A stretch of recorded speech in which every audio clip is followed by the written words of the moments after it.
जम्मू आ गए, दिल्ली आ गए, अलग अलग जगह पे आ गए, और अभी सरकार उनको कह रही कि फिर से हम सेटल। मेरी बात समझ गए कि सबके साथ मर्डर हो जाता है क्या? सारी बहुएं जला के मार दी जाती हैं। Hello students, welcome to Pahuja law academy. और आज हम आपके लिए लेकर आए हैं एक बिल्कुल रीसेंट जजमेंट सुप्रीम कोर्ट की।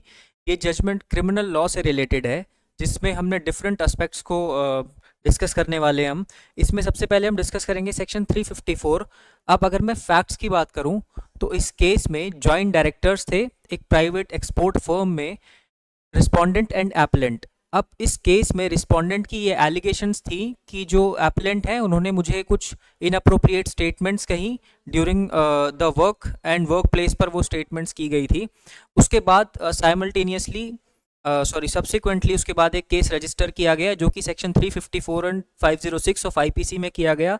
सेक्शन 354 बात करता है assault on women with the intention to outreach modesty की, और सेक्शन 506 बात करता है क्रिमिनल इंटिमिडेशन की। इन दोनों के अंतर्गत एक एफआईआर रजिस्टर की गई। अब उस एफआईआर को क्वैश कराने के लिए एपेलेंट हाई कोर्ट गए। हाई कोर्ट ने ये बोला we can not conduct a mini trial, हम एक अलग से ट्रायल कंडक्ट नहीं कर सकते और हम ये केस नहीं सुनेंगे, और अल्टीमेटली उसको डिसमिस कर दिया। फिर एपेलेंट सुप्रीम कोर्ट गए तो सुप्रीम कोर्ट में the case was heard by a division bench. Division bench comprised of justice CT Ravi Kumar and justice Sanjay Karol. Case का नाम है Naresh Kumar Aneja versus state of Uttar Pradesh and others. 2 जनवरी 2025 को इसकी जजमेंट आई है।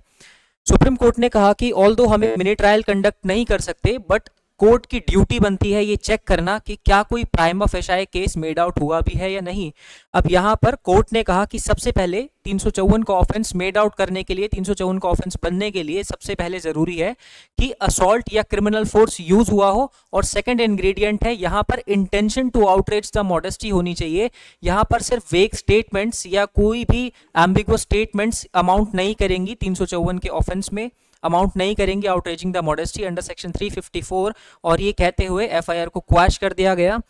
तो आई होप आपको ये केस और इसका एसेंस समझ में आया होगा, और इसी तरह की और इन्फॉर्मेटिव वीडियोस के लिए you can subscribe our channel. Stay tuned with Pahuja law academy. Thank you. Subscribe for more content.